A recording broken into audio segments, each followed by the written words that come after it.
Buenos días y muchas gracias, Jorge, por esta invitación y muchas gracias a todos ustedes por haber venido hoy. Luego les explicaré un poco más en detalle por qué les doy las gracias, ¿no? Vamos a ver, lo que me dicen es historia de un empresario y directivo.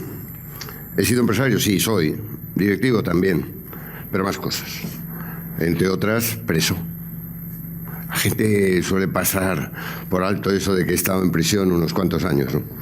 Y les voy a decir una cosa, yo no solo no lo paso por alto, sino que fue para mí una experiencia tremenda, porque empecé a conocerme a mí mismo. Nosotros cuando hablamos de cómo somos, generalmente decimos cómo nos gustaría ser. Pero cuando estás en la soledad de una celda, entonces es cuando, Mario, ¿tú aguantas o no? Luego diré que aguanté. Bien, mi propósito hoy no es hablar de mi trayectoria, porque en muchos casos es suficientemente conocida, sino algo más profundo, ¿no? Yo estoy preocupado. Estoy preocupado con lo que está pasando en el mundo, lo que está pasando en España y con los cambios que se nos avecinan inexorablemente, ¿no? Y me da la sensación que tanto algunos políticos como la propia sociedad no son conscientes de que esto está pasando. No hay centros de reflexión. No meditamos, miramos a veces para el otro lado como diciendo, bueno. Y la obligación de todo empresario, también creo que de los políticos, pero aquí estamos hablando de empresarios, es pensar en los cambios del futuro y cómo afectan a la sociedad. Yo siempre, tanto en banca como en la industria farmacéutica, etcétera, etcétera, siempre he estado atento al entorno. Hay que cuidar la cuenta de resultados, subir las ventas, mejorar la eficiencia, que sí. Pero hay que estar sobre todo atento a cuáles son las fortalezas de nuestra empresa y qué cambios en el entorno nos lo pueden producir. Quizás es que yo lo llevo en la sangre, porque yo tenía un bisabuelo, ayer se lo contaba en la comida, que era muy rico y tenía un negocio estupendo, que era una concesión administrativa para transportar a la gente desde Madrid al Escorial, cuando la Casa Real estaba en el Escorial. Surgió un invento, el automóvil.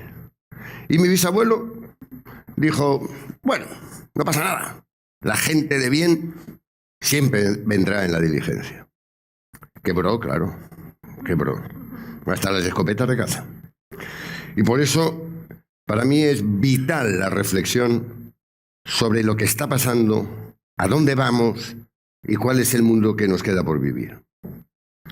Mucha gente siente incertidumbre al día de hoy. Dice, ¿qué está pasando en España? ¿Pero qué está ocurriendo? Pues lo que está ocurriendo es una cosa bastante simple, que es que el sistema de poder que hemos tenido está colapsando. Cuando yo llegaba en esto, que tenía 38 años, la presentadora era una niña, se ve que ha crecido bastante, pues yo estaba virgen de casi todo, Y luego hablamos del negocio bancario, que fue uno de los motivos por los que yo quise venir, porque asesores financieros y bancarios, y como las finanzas van a sufrir una transformación descomunal, dije, qué mejor foro para explicarlo, ¿no? Pero aparte del negocio bancario, como digo, que luego hablo, me di cuenta de una cosa mucho más importante, que era el sistema de poder. Porque como dicen los sufíes, para conocer el sabor del melón tienes que catarlo. Y una cosa es estar mirando desde la calle cómo funcionan los bancos o cómo funciona, y otra cosa es estar sentado en un sitio en donde ejerces poder. Y el sistema de poder que había en España, al margen de lo que diga la Constitución, etcétera, etcétera, se basaba en 3 círculos secantes, interrelacionados entre sí: los medios de comunicación, el poder político y las finanzas. Se autonecesitaban los unos a los otros. Los medios de comunicación eran decisivos a la hora de conformar el voto y, por tanto, de conceder poder. Pero eran deficitarios. Daban dinero sin la publicidad. ¿Y quiénes eran los grandes suministradores de publicidad? Pues la administración pública y el sistema económico, y en particular las finanzas. Entre sí formaban círculos secantes. Y eso hacía o dotaba de una cierta estabilidad. Yo lo denuncié en el año 1994 en un libro que se llamó así, precisamente, El sistema, mi experiencia del poder, en donde dije, si esto sigue así, si esto no cambia, el sistema colapsará. Conocedores de la realidad social española, un inglés concedía una entrevista que decía: lo que está pasando en España es que el sistema ha colapsado. 25 años después. Y hasta el propio expresidente del gobierno, Felipe González, que fue uno de los autores del sistema, decía el otro día, también en una entrevista, que ha colapsado. ¿Y por qué ha colapsado? Pues porque los tres pilares están sufriendo transformaciones vitales, absolutamente vitales. Vamos a los políticos. No es para hablar de política, es para entender qué pasa. Desde 1978 hemos vivido en España en lo que yo llamo una cultura de la hegemonía. ¿Qué es eso? Pues que había dos partidos que ganaban la mayoría absoluta. Y como ganaban la mayoría absoluta, no necesitaban a nadie. Pero era más complejo. Porque teóricamente el Parlamento nombraba al presidente del gobierno. ¿Pero quién era el Parlamento? El Parlamento eran los miembros de los partidos que habían sido elegidos. ¿Y podían votar a quien quisieran? No. Tenían que votar a su jefe de partido. Es así como el presidente del gobierno también era el dominador del Parlamento. Eso se ha acabado. Ya no hay hegemonías. Hay la cultura del pacto. Pero no están acostumbrados.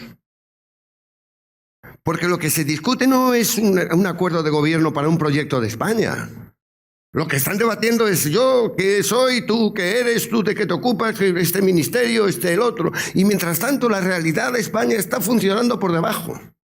Y a una velocidad, como luego diremos, de vértigo. Y hay un elemento absolutamente nuevo, al que no estaban acostumbrados.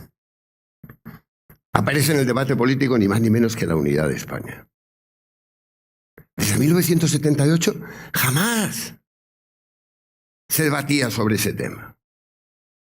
Y no solo aparece el desafío al Estado. Y ese desafío al Estado le coge de nuevas. Parece que están un poco noqueados. Lo cual envalentona todavía más al independentismo. ¿Qué pasó? Pues pasaron muchas cosas. No me voy a extender demasiado porque si no, como luego me van a entrevistar, me cargo a la entrevista. Pero bueno, hay que dejar. Pues ¿qué pasaron? Muchas cosas. La primera, la ignorancia de la historia. La ignorancia de cómo ha funcionado España. La segunda, que como eran hegemónicos, no necesitaban a los nacionalistas. La tercera, la cesión en aspectos capitales de nuestra vida, como es la enseñanza y la cultura. Los nacionalistas se dieron cuenta. Todo empezó con Felipe González cuando en el año 1993 gana las elecciones, pero no tiene la mayoría absoluta y tiene que empezar a pactar con Convergencia.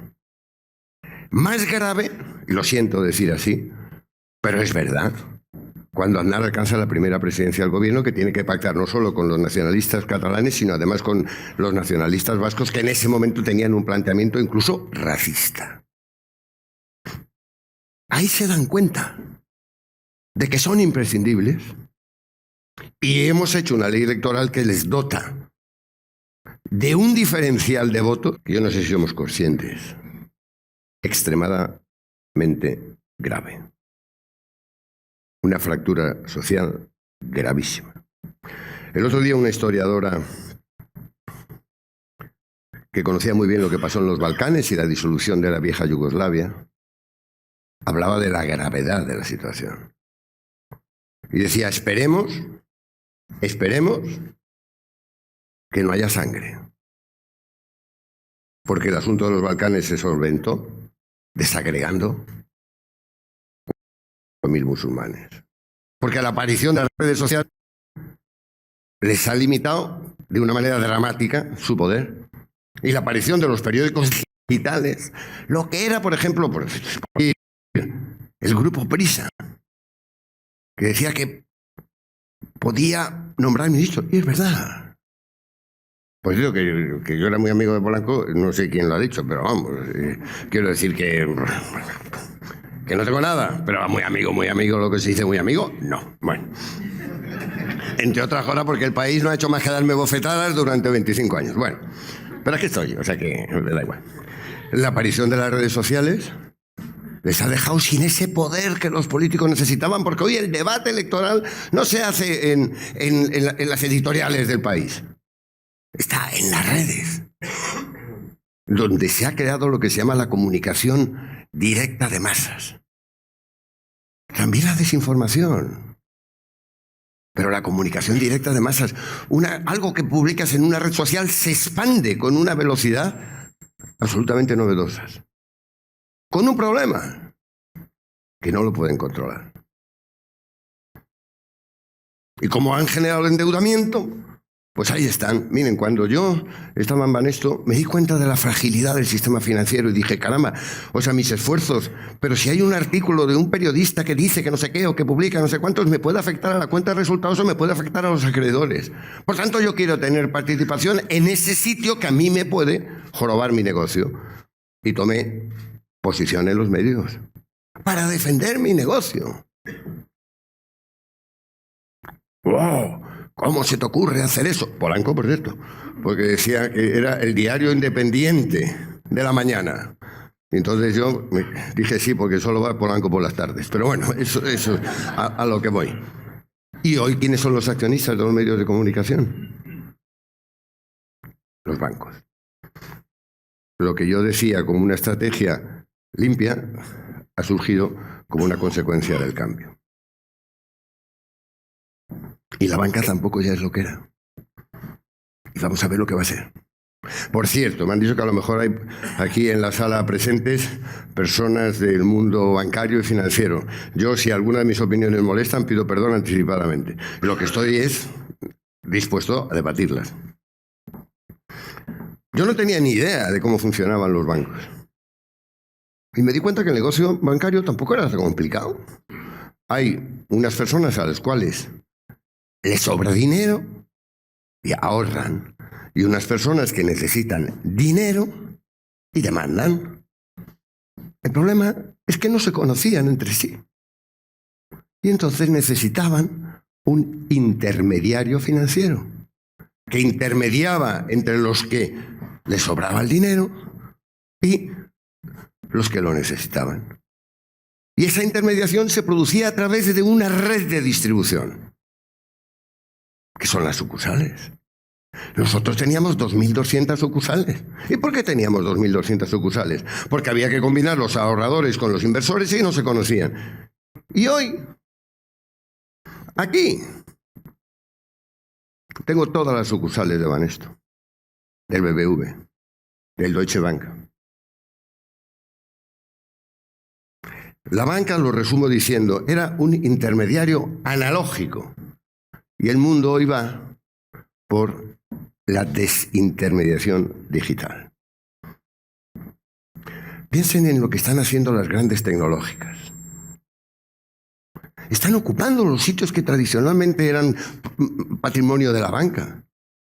Antes, o sea, nosotros vivíamos del margen financiero, que era la diferencia entre lo que yo pagaba por que me dieran el dinero y lo que yo cobraba por prestarlo. Y había negocios que daban, no, vamos, teníamos cartillas de ahorros en Galicia, en mi tierra, al 0,50% anual y lo vendíamos en el interbancario al 19%. No es tan complicado ganar dinero. No es tan complicado. Luego entraron con las comisiones de servicio, por transferencias, etc. Pero antes de eso ocurrió algo que la gente no se ha dado cuenta. Los bancos estaban para prestar un servicio a la sociedad, para hacer que el ahorrador pudiera financiar el mundo empresarial. Es decir, el banco estaba vinculado a la economía real. Esa era su misión. Pero como se obsesionaron con la rentabilidad por encima del servicio, empezaron a decir que los mejores bancos eran los más rentables. Pero no más rentables para la sociedad, sino más rentables financieramente. Entonces el mundo de la finanza se desgajó del mundo de la economía real. Y empezó un negocio financiero en sí mismo. Los swaps, los derivados, las cesiones. Me pareció peligrosísimo. Estaba yo en Hong Kong en el año 1993 hablando con el vicepresidente ejecutivo de JP Morgan, que era en ese momento el primer banco del mundo, y me dijo la cifra de derivados. Me quedé atónito. Y me dijo, un día estallará. Y está estallando. Y queda. Porque la política monetaria de crear dinero artificial, al final la acabamos pagando todos. No somos conscientes que cuando el Banco Central Europeo dice que pone 600.000 millones de euros que no tienen una correlación con nada que haya sido creado antes, está afectando al precio de mi chaqueta, de mi casa. Y encima esa política monetaria no ha servido para gran cosa. ¿Y qué hacen hoy los bancos? ¿Tipos de interés negativo? ¿Dónde está el margen financiero del que vivíamos de las viejas de Galicia y del interbancario? ¿Dónde está ese margen? Y las comisiones. Pero si hoy con este telefonito hago transferencias internacionales en tiempo real. Y otra amenaza. Empezaron con el Bitcoin, yo confieso que me parecía una coña marinera. Yo dije, esto de Bitcoin, ¿esto qué es lo que es? Pero poco a poco me he dado cuenta. Y he estado reflexionando. Sobre todo por una razón. Porque cada día se negocian 20.000 millones de dólares en Bitcoin. 20.000 millones. Es una razón para estar atento. La riqueza acumulada en criptomonedas al día de hoy son 350.000 millones de dólares. Ya no es una broma. Y entonces, ¿eso qué es lo que es? ¿Y eso cómo puede afectar a nuestras vidas y cómo puede afectar al negocio bancario? Vamos a explicarlo.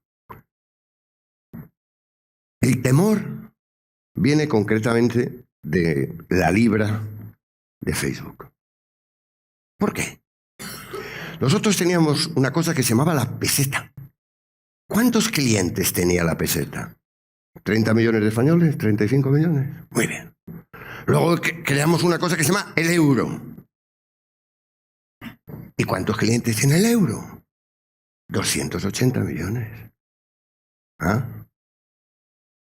¿Y Facebook? Si lanza su moneda, 2.100 millones de potenciales clientes. Por eso todos los reguladores están asustados. Pero claro, los chinos, en vez de asustarse, crean su criptomoneda. Como los chinos crean una criptomoneda y como el sistema político chino no anda con bromas. Venga tú, a cobrar en criptomonedas. Pero en Europa, el Banco Central está viendo qué pasa. Si crea una criptomoneda o si no la crea. El Banco de Inglaterra igual. 100 banqueros alemanes el otro día estaban hablando de crear una criptomoneda privada. ¿Qué es? ¿Qué es eso? Es una respuesta de la sociedad. No es una respuesta política. Nace de abajo. De gente cansada de que el dinero se invente sin correlación con la vida real. Nace de la propia sociedad. Y ahora están tratando de copiarlo. ¿Yo para qué quiero una criptomoneda del Estado? Si la gracia consiste en que si yo tengo en una cuenta 150.000 euros o 200.000 y compro Ripple o compro Bitcoins, a partir de ese momento el dinero está aquí. Y dos problemas. Si alguien acepta eso, yo le transfiero. ¿Y si le transfiero, el Estado qué? ¿Y si el Estado no puede tomar parte en esas transacciones? Se queda sin ingresos. Y si se queda sin ingresos, ¿qué pasa con las pensiones? Que ya bastante problema tiene. Es decir, está en juego, como el tema de las criptomonedas evoluciona, lo que está en juego es el propio concepto del Estado. Ni más ni menos. Lo más que se atreven a decir los reguladores es: puede afectar a la política monetaria, claro, y a la soberanía financiera, pues claro. Pero señores, piensen y den soluciones. Pero no la solución de siempre, como no me gusta lo prohíbo. Eso no va a funcionar. Una de las características de las criptomonedas es que están regladas. ¿Qué quiero decir? Vamos a ver. Hasta Bretton Woods, la emisión de dólares estaba conectada con una cantidad de oro. No se podía emitir más que en la correspondencia de esa cantidad de oro. Mirad, no. Hay un número limitado. Y no habrá más que eso. Es como si la sociedad hubiera creado una respuesta con algo parecido al patrón oro. El Ripple, que es una moneda... Bueno, por cierto, yo comía con la directora general de uno de los grandes bancos españoles, para no citar, que es la encargada de tecnología, y me decía, yo estoy advirtiendo que algo serio viene, pero no me hacen caso. Y le hablé del Ripple, que es una de las monedas, criptomonedas más, a mi juicio, mejor. No, porque yo una semana después ese banco grande compraba 12.000 millones de euros en Ripple. Pero ahora piensen del otro lado. Imaginémonos por un segundo que de los 2.100 millones de clientes potenciales, 500 millones compran la libra de Facebook. ¿Con qué la compran? Con dinero, claro. ¿Y dónde está ese dinero? En los bancos. Y si compran con dinero de los bancos y pasan a tenerlo aquí, ¿qué le pasa a los bancos? Que ya no tienen ese dinero, ¿no? Disminuye su cuenta de acreedores. Y si disminuye su cuenta de acreedores, ¿cómo financia la inversión? Y si no pueden financiar la inversión, tendrán que quitar para atrás. ¿A quién? A las empresas. Señores, que esto va en serio. Que esto va en serio. No es ninguna broma. No me preocupa tanto la evolución del negocio bancario como las consecuencias para la sociedad. Entre otras cosas, porque en la época de Banesto se empeñaron en lo de las fusiones para ganar eficiencia. Y yo decía, ¿pero cómo se gana eficiencia? Reduciendo empleo. Pues es tal el caos que está funcionando en el sistema financiero que yo he dicho públicamente, y repito aquí, que la banca está siendo el gran desempleador. Antes de ayer, el Deutsche Bank cerró 18.000 puestos de trabajo, sustituyéndolos por robots. Si analizamos lo que está pasando en el empleo de la banca, llegaremos a esa conclusión. Las sucursales están perdiendo sentido.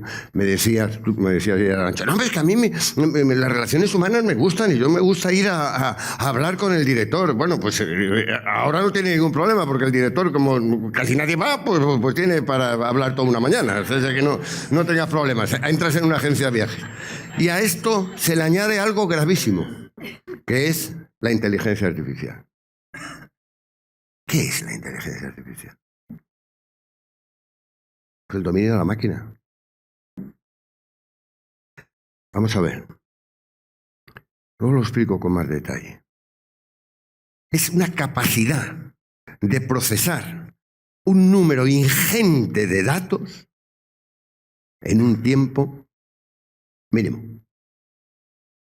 Y aunque no nos demos cuenta, la inteligencia artificial está en nuestras vidas y afecta a los negocios. El otro día yo iba en un taxi a coger el AVE. Y el taxista, vamos, estos de Uber y tal. Y le dije, no. Oregón ya ha admitido los taxis, sin taxista. Solo por inteligencia artificial. El primer coche que se movió con algo de inteligencia artificial era capaz de procesar, me parece que 240 imágenes por segundo. Los taxis sin conductor de Oregon, 24.000 imágenes por segundo. Lo que está enfrente, lo que está a la derecha, lo que está a la izquierda, lo que está detrás, todo eso integrado. Me decía una persona que es visionario, dentro de 5 años va a estar prohibido que conduzcan los hombres, porque como son mucho más seguras las máquinas. Medicina. También noticia. 400 médicos americanos procesaron radiografías de corazón de 4.000 pacientes. Sanos. Lo sometieron a inteligencia artificial. Y la máquina predijo la muerte en 1 año de unos cuantos. Problema. Murieron. Pensemos en que este cacharrito se llevó por delante a BlackBerry y a Nokia. No lo supieron ver. No lo supieron ver. La tecnología digital se llevó por delante a Kodak. Y yo digo que si yo tuviera hoy una empresa que fabricara máquinas de fotos, estaría preocupado. Porque estos cacharritos ya tienen mejor resolución. ¿Y si tuviera gasolineras? Con el coche eléctrico. Pues tendría que buscarme la vida. Y pensar en qué hueco de negocio puedo recuperar lo que voy a perder. Antes de ayer hablaba con una persona del Fondo Soberano de Dubái. Un fondo que tiene, 800.000 millones. Nada, una broma. Y me decía, el sector petroquímico está terriblemente afectado. Pero terriblemente afectado. Es decir, señores, la inteligencia artificial está en nuestras vidas. Y hay 2 temas. 1, el negocio. La inteligencia artificial puede servir para mejorarlo o para destruirlo. Y 2, la vida, nuestras vidas. Que nos va a operar un robot. Que el desplazamiento va a ser está el primer taxi volador por ahí fuera. ¿Qué consecuencias está teniendo todo esto para la humanidad? Que eso es lo que a mí me acongoja, ¿no? Al día de hoy se calcula que ya la tecnología que tenemos destruye 85 millones de puestos de trabajo en el mundo. ¿Eso es sostenible? Eso no es sostenible. No es sostenible ni éticamente, porque no puedes tener a la gente sin hacer nada, ni financieramente. Si cogemos todo este conjunto de cosas, nos tenemos que preguntar ¿a dónde va el mundo? ¿A dónde vamos? Vamos a una situación que ya está empezando a ser sentida. Los análisis sociológicos dicen que el sentimiento general es de incertidumbre y miedo. La incertidumbre, ¿qué va a pasar? Unos dicen, como decías tú, yo lo que quiero es cobrar las pensiones, tal. Sí, pero ¿y de dónde sale la mantequilla para untar el pan? ¿De dónde? No caminamos sin darnos cuenta hacia un mundo en tensión. ¿Qué está pasando en América Latina? Bolivia, Colombia, Chile, Argentina. Las recetas del Fondo Monetario Internacional de estos ortodoxos que decían lo que era la economía ortodoxa, esas recetas se han transformado en revueltas en esos países. En Europa. El 48% de los italianos quieren un régimen de un hombre fuerte que solucione problemas al margen de las democracias parlamentarias. Está en crisis la democracia liberal. En el año 1992, Francis Fukuyama escribió un libro que se llamaba El fin de la historia. Se acabó la historia. La democracia liberal ha ganado. Punto y final. Pues no. En el 1993, en un discurso que yo di en la Universidad Complutense, dije, pues no. No es punto y final. Es punto y seguido. El descrédito de la clase política, que es un hecho. Y nada bueno. Porque tener en descrédito a quienes gestionan nuestras haciendas y la convicción de que se ocupan de sus temas y no de nuestros temas. Nada bueno. El crecimiento de la desigualdad. Nada bueno. Mi preocupación es que se está gestando en el mundo un caldo de cultivo, no lo digo yo, ya se está diciendo, un caldo de cultivo muy problemático. Y no deberíamos nosotros, la sociedad, gestionar el cambio. No deberíamos de ocuparnos de lo que va a ser de nuestras vidas y no mirar para otro lado y dejar que nos lo arreglen otros. Deberíamos. ¿Lo hacemos? No. ¿Tenemos instrumentos para hacerlo? No. Ya no es de verdad el papel de los bancos, el papel es, señores, nuestras vidas. La tecnología va a cambiar nuestras vidas de un modo brutal. No podríamos anticiparnos, por eso digo yo que el que gana hoy no es el que espera para adaptarse. Nokia llegó tarde. Kodak llegó tarde. Yo no quiero que la sociedad llegue tarde, pero no veo cómo. No veo porque no tenemos instrumentos para ello. Bueno, yo me voy a callar ya porque es que es la hora, pero antes quiero decir una cosa. Les he dado las gracias, pero les doy las gracias de un modo muy profundo, porque durante 25 años he sido machacado en medios de comunicación contando burradas, y sobre todo en el último, cuando nos encerraron a mi hija, a mi hijo, en los calabozos de la U. Ese día, cuando yo entré en el calabozo, estaba mi hija allí y estaba llorando. Y me preguntó, papá, ¿qué hago aquí? Yo dije, hija, confía en tu padre. Pero es que hoy, papá, le están dando a tu nieto, a mi hijo, la primera sesión de radioterapia de un tumor desmoide que tenía, del cual había sido operado. Y no me dejan ir a verle. Yo sentí, ya se pueden imaginar, un dolor monstruoso. Monstruoso. Y luego me di cuenta que los medios de comunicación habían sacado ad nauseam, porque la Fiscalía había dado una nota de prensa hablando de organización criminal, de blanqueo. Todos los telediarios.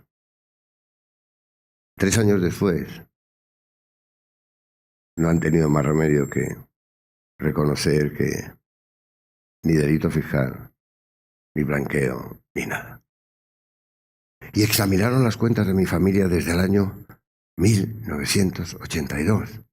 Y las examinó un inspector de Hacienda, nombrado por ellos. Y concluyó que ni una sola peseta de las mías tenía nada que ver con Banesto. Y sin embargo, fui condenado a varios años por apropiación de dinero de Banesto. ¿Cómo se lleva eso? Regular. El daño que causa es inmenso, no solo financiero, sino moral. Y ahí voy. Yo no he cedido. Ha sido unos años muy duros, pero no he cedido.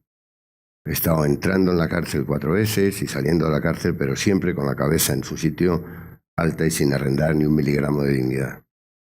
Mientras determinados medios masacraban. Y las gracias de hoy vienen porque el hecho de que estén aquí, de que me acompañen, de que se sienten, es alimento para mi espíritu. Y una prueba de que al final, si no cedes en dignidad, las personas de bien se acaban dando cuenta. Y el estar hoy aquí, se lo agradezco de corazón. No por lo que he dicho, sino porque esté conmigo. Muchas gracias.